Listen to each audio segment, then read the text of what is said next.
അമേരിക്കയിൽ പല പരിഷ്കാരങ്ങളും ട്രംപ് നടപ്പിലാക്കുന്നുണ്ട്. ഇപ്പോൾ ട്രംപിൻ്റെ ഒരു പരിഷ്കാരത്തിൽ അത്ര തൃപ്തനല്ലാത്തതുകൊണ്ടാണ് ഇലോൺ മസ്ക് തന്നെ വേറൊരു രാഷ്ട്രീയ പാർട്ടി ഉണ്ടാക്കി പോയത്. എന്നാലും ട്രംപിൻ്റെ നയങ്ങളുമായിട്ട് മുന്നോട്ട് പോകാൻ തന്നെയാണ് തീരുമാനം.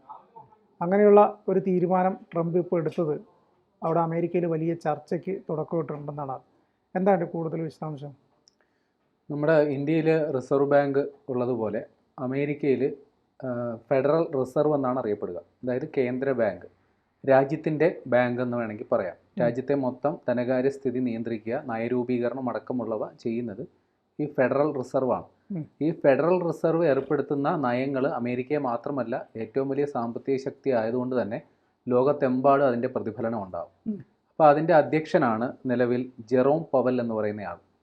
ഇയാളുടെ രാജി ആവശ്യപ്പെട്ടിരിക്കുകയാണ് ഇപ്പോൾ ട്രംപ്.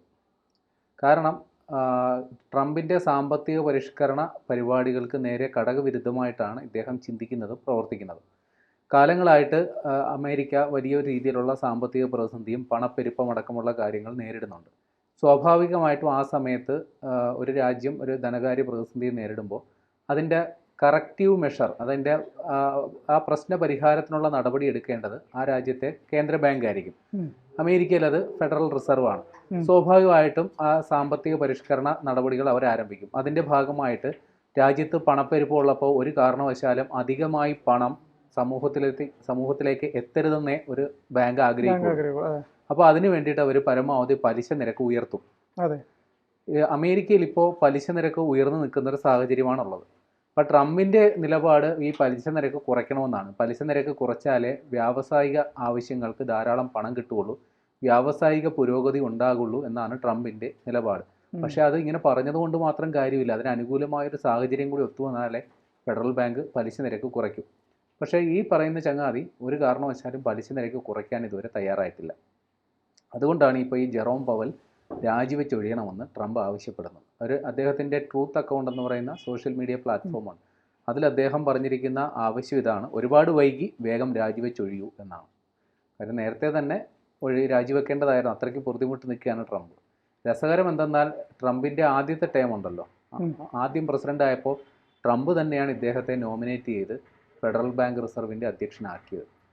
അത് കഴിഞ്ഞ് വന്ന ജോ ബൈഡൻ ഇദ്ദേഹത്തെ വീണ്ടും തുടരാൻ അനുവദിക്കുകയായിരുന്നു.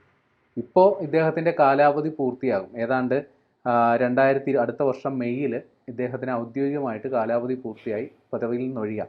പക്ഷെ അതിനു മുമ്പ് രാജിവെച്ച് ഒഴിയണമെന്നുള്ളതാണ് ഇദ്ദേഹത്തിൻ്റെ ആവശ്യം.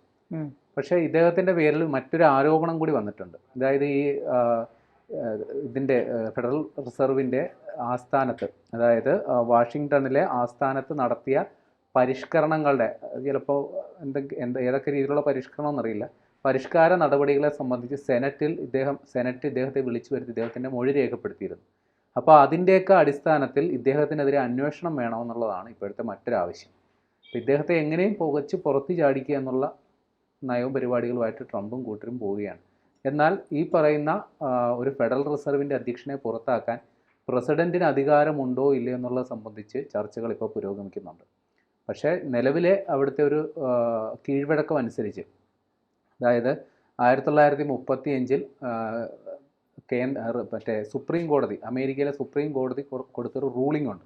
അതുപ്രകാരം ഈ പറയുന്ന ഫെഡറൽ റിസർവ് അടക്കമുള്ള ധനകാര്യ സ്ഥാപനങ്ങളിലെ അധികാര സ്ഥാനങ്ങളിൽ ഇരിക്കുന്നവരെ പുറത്താക്കാൻ അവകാശമില്ല. പകരം ഒഴിഞ്ഞു പോകാനായിട്ട് പ്രേരണ കൊടുക്കാം എന്നല്ലാണ്ട് ഒരു കാരണവശാലും അവരെ പുറത്താക്കാനായിട്ടുള്ള സാഹചര്യമില്ല എന്നാണ് മുമ്പൊരു റൂളിംഗ് വന്നേക്കുന്നത്. അപ്പോൾ ആ റൂളിംഗ് പ്രകാരം നോക്കുമ്പോൾ ഇദ്ദേഹത്തിനെതിരെ ഇപ്പോൾ രാജി ആവശ്യപ്പെട്ടാലും അത് നടപടിയാകുമെന്ന് തോന്നുന്നില്ല. ഇക്കാര്യത്തിൽ ഈ പറയുന്ന ജെറോം പവൽ തന്നെ നിലപാട് വ്യക്തമാക്കിയിട്ടുണ്ട്. അതായത് ഈ പറയുന്ന രാജി ആവശ്യപ്പെട്ടു, പക്ഷേ ഞാൻ രാജിവെച്ച് ഒഴിയാൻ ഉദ്ദേശമില്ല എന്നുള്ളതാണ് ഇദ്ദേഹം പറഞ്ഞിരിക്കുന്നത്.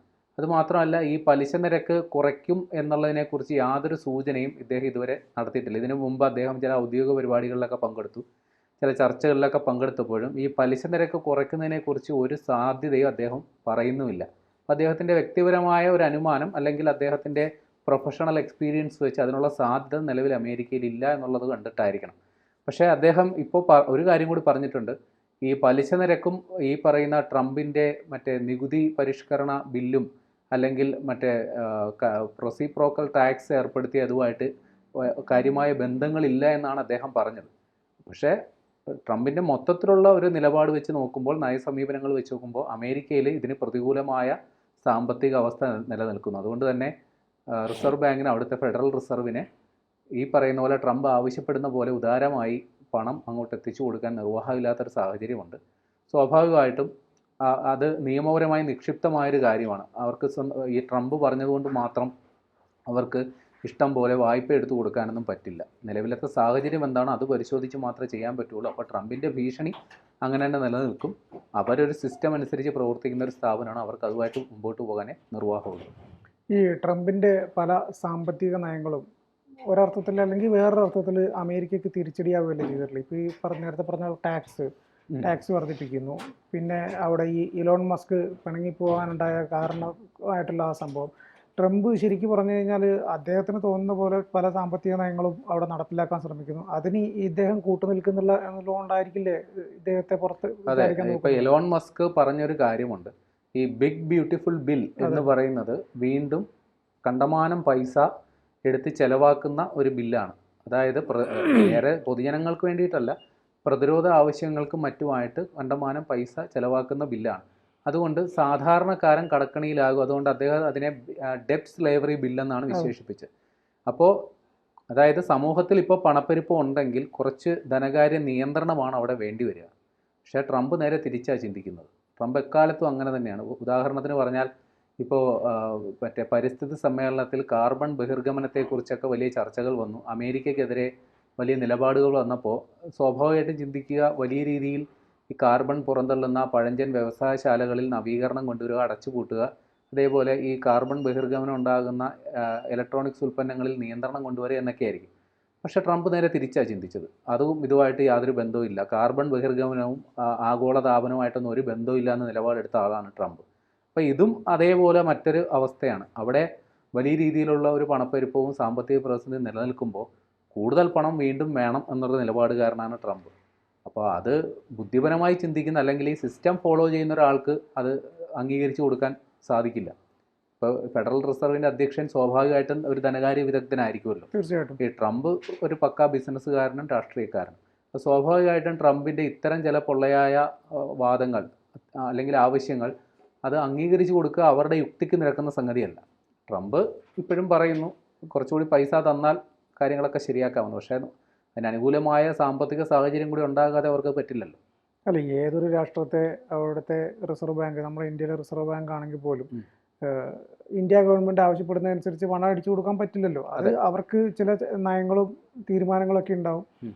അല്ലെങ്കിൽ ഇപ്പം നമ്മുടെ നാട്ടിൽ സർക്കാരിന് വേറെ വേൾഡ് ബാങ്കൊന്നും അവിടെ നിന്നൊക്കെ കടം എടുക്കേണ്ട കാര്യം വരുന്നില്ല, ഇവിടുന്ന് അടിച്ചുണ്ടാക്കിയാൽ പോരെ. ആ ഒരു രീതിയിൽ ഒരിക്കലും അതിന് പെരുമാറാൻ സാധിക്കില്ല. ഇന്ത്യയിൽ കഴിഞ്ഞ ദിവസം ഒരു രണ്ട് മൂന്നാഴ്ച മുമ്പാണ് ഈ പറയുന്ന റിപ്പോ നിരക്കൊക്കെ പുനരേകീകരിച്ചത്. നമ്മൾ പലിശ നിരക്ക് കുറച്ചു. അതിന് കാരണമുണ്ട്, നമ്മുടെ പണപ്പെരുപ്പത്തിൻ്റെ തോത് കുറഞ്ഞു, അനുകൂലമായ വിപണി സാഹചര്യമുണ്ട്. അതുകൊണ്ടാണ് പലിശ നിരക്ക് കുറച്ചത്. പക്ഷേ അമേരിക്കയിൽ അതല്ല സ്ഥിതി. അമേരിക്ക കാലങ്ങളായി യുദ്ധങ്ങൾ ചെയ്ത് അവരുടെ പണം മുഴുവൻ മറ്റാവശ്യങ്ങൾക്കായിട്ട് ദുർവ്യയം ചെയ്ത് അവിടുത്തെ ആവശ്യങ്ങൾക്ക് പണമില്ലാത്തൊരവസ്ഥയുണ്ട്. അത് വാസ്തവം തന്നെയാണ്. അപ്പോൾ അവിടെ വലിയ രീതിയിൽ അവശ്യ സാധനങ്ങളുടെ വില കൂടുകയോ മറ്റൊക്കെ ചെയ്തിട്ടുണ്ടാകണം. അതുകൊണ്ടാണ് ഈ പറയുന്ന പോലെ പണപ്പെരുപ്പം ഉണ്ടായത്. അപ്പോൾ സ്വാഭാവികമായിട്ട് അതിനെ കറക്റ്റീവ് മെഷർ എന്നില്ല, അതിന് പരിഹാര മാർഗം എന്ന നിലയിൽ സാമ്പത്തിക നിയന്ത്രണം തന്നെയാണ് നിർവാഹമുള്ള സംഗതി. പക്ഷേ അത് ട്രംപ് സമ്മതിക്കുന്നില്ല. അതാണ് പ്രശ്നം.